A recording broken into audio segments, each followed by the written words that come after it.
Second event क्या है, at least one head, कम से कम एक हेड हो, एटलीस्ट वन हेड। तो इसमें क्या क्या आ जाएगा, एक हेड वाला सिचुएशन है, ये वाला सिचुएशन नहीं आएगा। देखो इसको छोड़ के बाकी सब आ जाएंगे, ये एटलीस्ट वन हेड की सिचुएशन है। तो तीनों हेड हो जाए, दो हेड हो, head head tail, then head tail head, and then tail head head, और एक हेड हो तो दो tail one head, tail head tail, then head tail tell.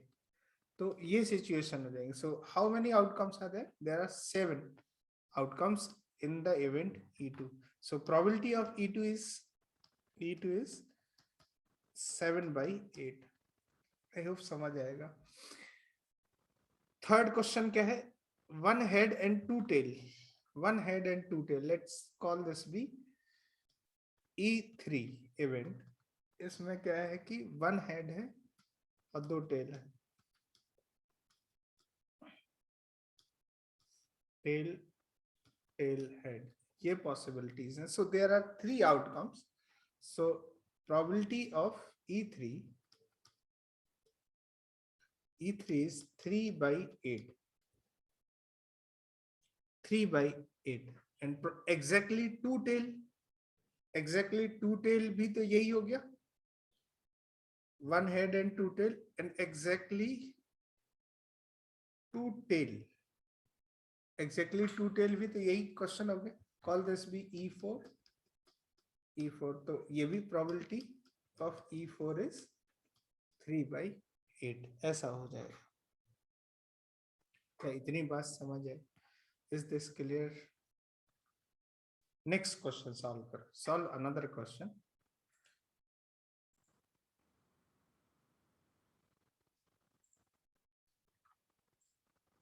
Solve this question. If 3 fair and unwise dice are rolled on the Ludo board at once, find the probability that first question है, numbers shown on all dice are equal. Second question है, all dice shows different numbers. Third है, sum of numbers shown on dice is 15. And the last one, exactly 2 dice showed same number. Although answer is there, answer is given corresponding to the questions. Answer करो one by one.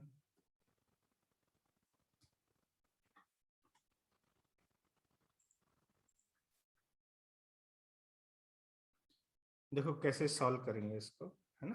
Solve करने का तरीका क्या होगा? क्या बोला जा रहा है, if 3 fair and unbiased dice are roll, तो सैंपल स्पेस में क्या क्या होगा सिचुएशन? देखो 3 फेयर डाइसेस, तो क्या हो सकता है कि पहले पे 1 आ जाए, दूसरे पे 1, तीसरे पे 1, ये आउटकम हो सकता है। 1,1,2, ऐसे ही 1,1,3, ऐसे लास्ट में 6,6,6, ये सिचुएशन हो सकती है। तो कोई बता सकता है कि n ऑफ s कितना होगा, number of element in the sample space? तो आप बोल सकते हो कि सर ये ना कुछ इस तरह की सिचुएशन है, 3 प्लेसेस हैं, 3 डाइसेस हैं, तो इस पे कितनी चॉइसेस हैं? 6।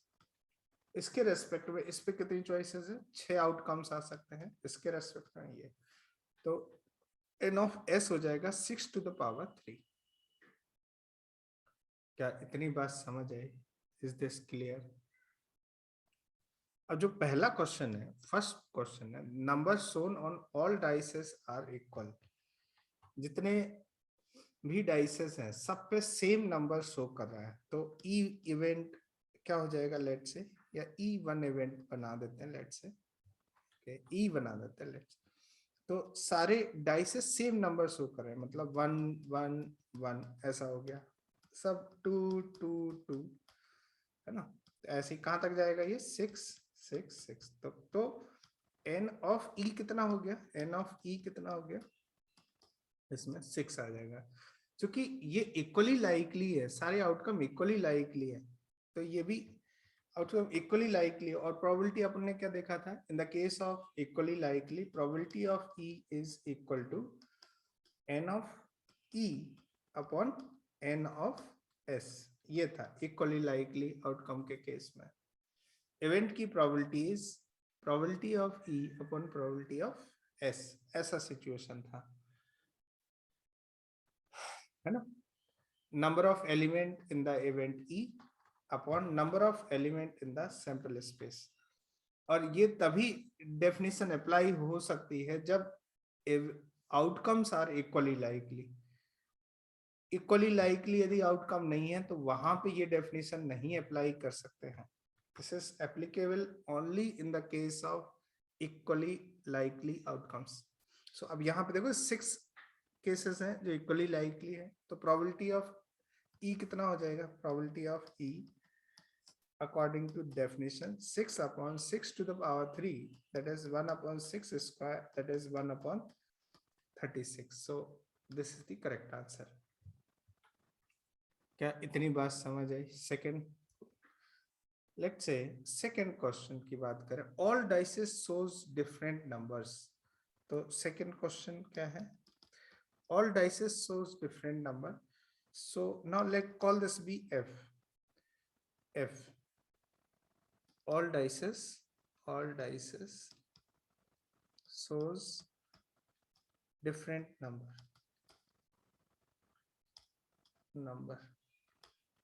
ये है इवेंट f। तो अब देखो यहाँ पे जब सारी डाइसेस डिफरेंट नंबर शो कर रही है तो यहाँ पे कितनी चॉइसेस हैं, n ऑफ f की बात कर रहे हैं, तो यहाँ पे चॉइसेस हो जाएंगी 6 कि कोई कुछ भी नंबर आ गए। अब जो नंबर इस पे आया उसके रेस्पेक्ट में इस पे कितनी चॉइसेस हो जाएंगी 5, और जो नंबर इन दोनों पे आ गए उसके रेस्पेक्ट में इस पे कितनी चॉइसेस हो जाएंगी 4, तो n ऑफ f हो जाएगा 4। Hence probability of f become equal to 6 into 5 into 4 upon 6 into 6 into 6, the probability and the number of element in the sample space। so ये कट हो गया। अभी देखो यहाँ पे 2 से 2 कट हो जाएगा तो बचेगा 2 10 अपॉन 18 और 2 अपॉन ये 5 अपॉन 3 into 3 9 आ जाएगा, 5/9 आंसर आ जाएगा। देखो ध्यान से सेकंड क्वेश्चन का आंसर 5/9 आया। नाउ थर्ड क्वेश्चन के बारे में बात करते हैं। थर्ड क्वेश्चन क्या कह रहे हैं, sum of number shown on dice is 15। तो लेट्स से एक इवेंट बना देते हैं, third question that is event G, event बना देते हैं। sum of numbers is 15। sum of numbers on dice is 15। तो तीन डाइसेस हैं, x1 plus x2 plus x3, ये सम 15 आना चाहिए, है ना। तो जी में कितना क्या क्या एलिमेंट्स आ जाएंगे, देखो 15। अपन एक काम करते हैं कि दोनों को ना 6 कर देते हैं, मैक्सिमम सम यदि होगा तो कितना होगा 18 होगा। तो यदि देखो यहाँ पे 6,6 पहले पे x मतलब x1 मतलब फर्स्ट डाइस, x2 मतलब सेकंड डाइस, x3 मतलब थर्ड डाइस। तो ये 6 ये 12 हो गया, तो और कितना रिक्वायर्ड है 3 रिक्वायर्ड है, तो ये 6 3 हो गया। देन और क्या हो सकता है 6 कॉमा, यदि इस तरह से करेंगे तो थोड़ा मुझे लगता है टाइम लग सकता है।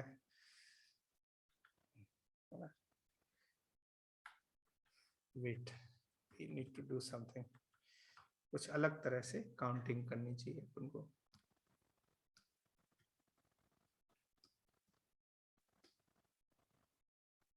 x1 x2 x3 ये सिचुएशन है, ठीक है। तो सम पॉसिबल सम कितना हो जाएगा, क्या हो सकता है 6 6 3 हो जाए। तो ऐसे कितनी केसेस बनेंगे, ये आपस में सफल हो सकते हैं ना। 3 फैक्टोरियल अपॉन 2 फैक्टोरियल मतलब 3 आ जाएगा, देख लो ध्यान से।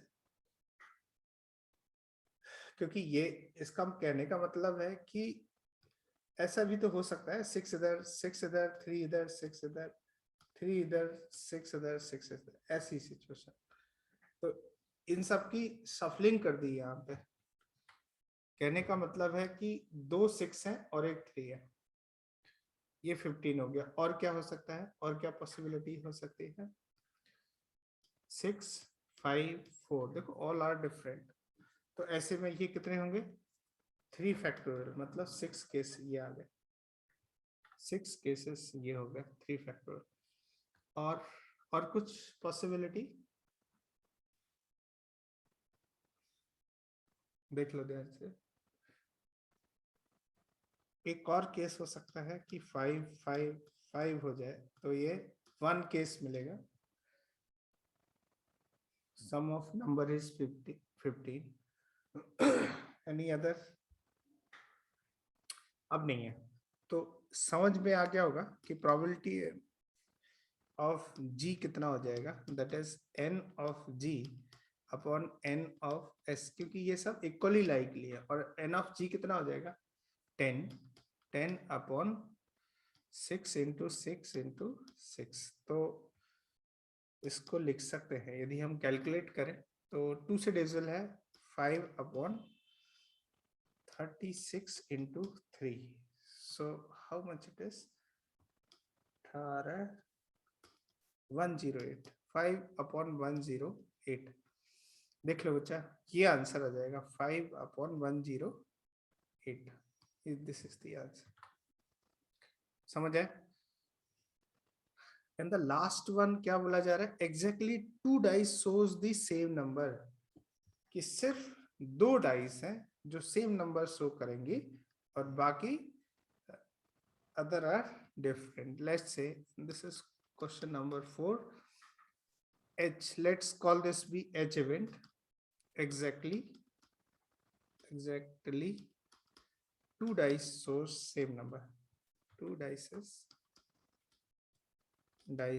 shows same number.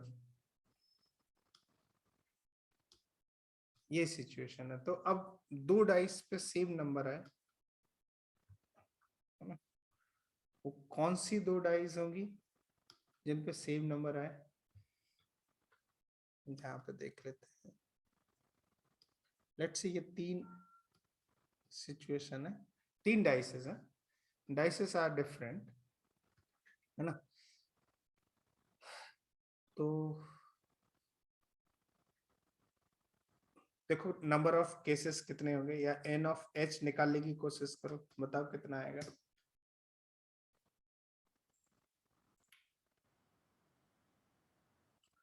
चलो देखो करते हैं इसको, है ना। लेट से ये 2 डाइस जो है वो सेम नंबर शो कर रहे हैं, पहली 2 डाइस है ना।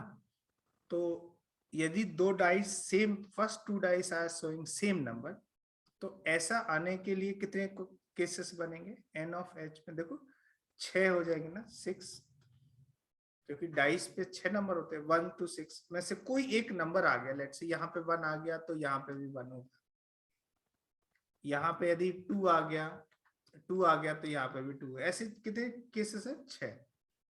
अब यहाँ पे जो भी नंबर आया उसके रेस्पेक्ट में यहाँ पे जो कि नॉन सेम हो एन से, तो कितनी चॉइसेस होंगी 5 चॉइसेस, क्योंकि जो भी नंबर यहाँ पे आएगा वो नंबर यहाँ पे नहीं आ सकता। So this is 6 into 5। लेकिन ये आपस में अरेंज तो हो सकते हैं, this can be arrange in 3 factorial by 2 factorial base, that is 3। तो इस 3 से भी मल्टीप्लाई करना पड़ेगा। क्या इतनी बात समझ आई? अब यदि देखा जाए कि प्रोबेबिलिटी ऑफ एच की बात करें, प्रोबेबिलिटी ऑफ एच तो कितना हो जाएगा 6 into 5 into 3 upon probability of number of element in sample space, that is 6 into 6 into 6। कुछ कट हो रहा है, ये कट कर देते हैं। 3 2 जा 6 एंड 5/12। देख लो, आई होप कि एक क्वेश्चन समझ आया होगा।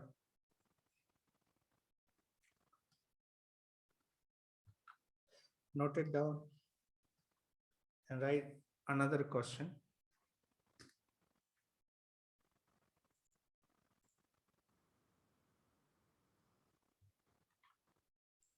सॉल्व करो, solve this question.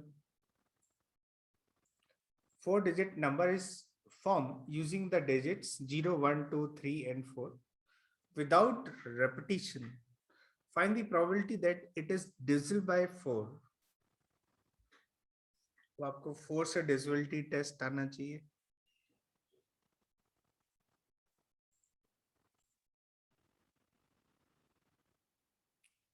देखो कैसे सॉल्व करेंगे इस क्वेश्चन को।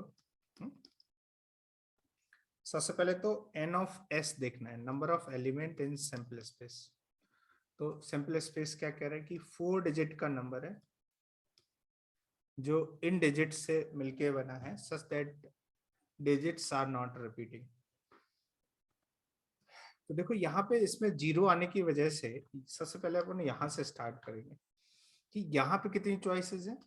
There are only 4 choices to place है ना। 4 में से कोई एक आ गया, लेट्स से 2 आ गया, तो अब भी यहाँ पे कितनी चॉइस बचेगी? 0 भी आ सकता है, तो यहाँ पे 4 चॉइसेस बचेंगी क्योंकि 0 भी आ सकता है। फिर यहाँ पे कितनी चॉइस होंगी? 3 एंड देन 2, ऐसा हो गया। तो n of s is 4 into 4 into 3 into 2। Now situation क्या है कि इवेंट जो बोला जा रहा है, इवेंट इज कि ये जो 4 डिजिट का नंबर है वो डिविजिबल बाय 4 रहना चाहिए। 4 से डिविजिबिलिटी, तो 4 से डिविजिबिलिटी के लिए क्या होना चाहिए कि लास्ट के जो 2 डिजिट है, लास्ट के 2 डिजिट जो भी नंबर होगा यहाँ पे वो 4 से डिविजिबल होना चाहिए। तो क्या क्या पॉसिबिलिटी बन सकती है? देखो 0 4 बन सकता है, 0 4 बन सकता है, 0 4 4 से डिविजिबल है। देन उसके बाद 1 2 12 बन सकता है, 12 के बाद 2 0 बन सकता है, 2 0 20 हो सकता है। देन 24 हो सकता है, 32 हो सकता है, 32 हो सकता है, एंड 40 32 देन 40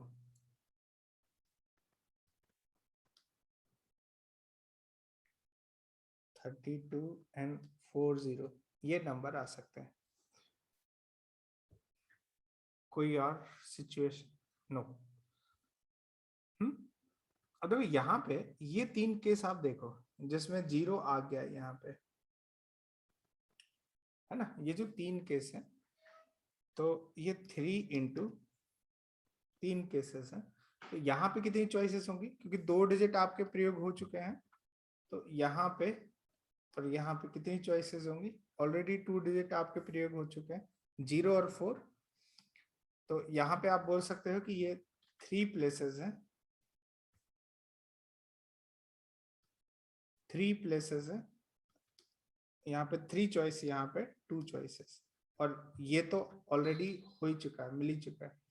तो यहाँ पे 3 into 2 प्लस अभी ये वाले जो केसेस है ये भी आपको काउंट करने पड़ेंगे। ये कितने केस बनेंगे? देखो ये भी 3 है, 3 into, अब कोई एक देख लेते हैं, लेट्स से ये है। तो अब यहाँ पे कितनी चॉइस है, यहाँ पे कितनी चॉइस है? तो ये 2 डिजिट प्रयोग हो चुके हैं, लेकिन यहाँ पे 0 नहीं आ सकता। तो यहाँ पे और कितनी चॉइसेस है? 2। लेकिन यहाँ पे तो आ सकता है 0, तो यहाँ पे भी 2 चॉइसेस हैं। तो ये कितना हो जाएगा? 2 into 2। देख लो ध्यान से। सो कितना हो गया by the way? 18 plus 12 that is 30 answer, 30 आ गया। n of e, this is n of e is 30. So probability of e कितना हो जाएगा? Probability of e is 30 divided by 4 into 4 into 3 into 2। तो ये कितना हो गया? 5/60. Check this out. 6 5 जा 30. 5/16 is the answer. क्या इतनी बात समझ आई? Is this clear?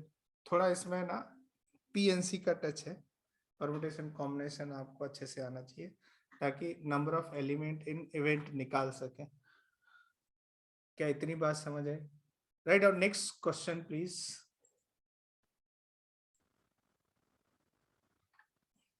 सॉल्व करो बच्चा लोग. Solve this question.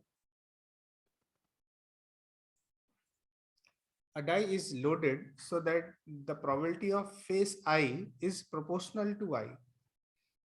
I belongs to 1, 2, 3, 4, 5, and 6. What is the probability of an even number occurring when the die is rolled? Answer करो.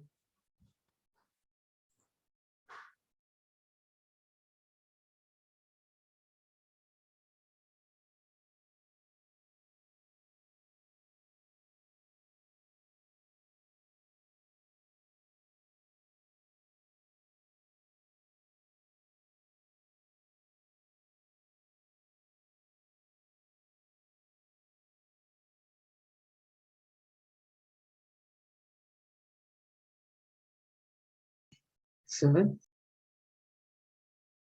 आप म्यूट कर.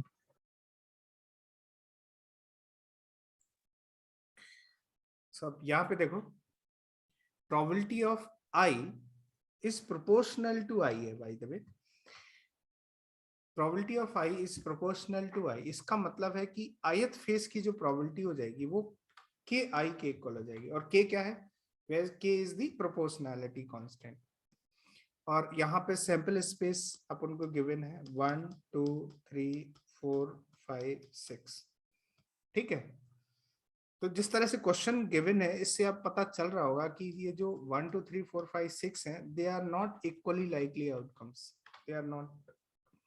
बट वी नो दैट कि probability of sample space is 1. So we will have probability of 1 plus probability of 2 plus probability of 3 plus so on plus probability of 6, and that must be equal to 1 क्योंकि sample space की probability है. और अपन को पता है कि ith number की probability के आई के इक्वल है. तो यहाँ पे कितना हो जाएगा? के आई 1 है इसमें, प्लस यहाँ पे 2 हो जाएगा आई की जगह 2k प्लस 3k. ऐसे ही कहाँ तक जाएगा? ये 6k तक जाएगा. देखो ध्यान से. And that is equal to 1. तो यहाँ पे 1 से लेके 6 तक का सम 6 × 7/2 k इज इक्वल टू 1. और यहाँ पे ध्यान से देख सकते हो कि जो k का वैल्यू आएगा 1/21 आ जाएगा. k का वैल्यू मिल गया. k is equal to 1/21. यही ना? तो क्या बोला जा रहा है? Probability of even number. तो इवेंट लेट से ई जो है वो है इवन नंबर आना है, मतलब 2, 4 and 6. तो इसकी प्रोबेबिलिटी क्या हो जाएगी? Probability of E that is getting even number is 2k plus 4k plus 6k. That is in total this is 12k by the way, है ना? But 12k is 1/21. So 4/7. 4/7 is the answer for this question. देखो 4/7 आ जाएगा. कोई doubt इसमें? किस तरह से solve करेंगे, किस तरह से अप्रोच करेंगे? और जिस तरह से क्वेश्चन फ्रेम किया गया था ये जानबूझ के डिजाइन किया गया कि हर एक आउटकम इक्वली लाइकली नहीं है ना? तो इस तरह जब इक्वली लाइकली नहीं है तो आप इस तरह से डील करेंगे जिस तरह से किया गया. नोट करो फटाफट. Note it down.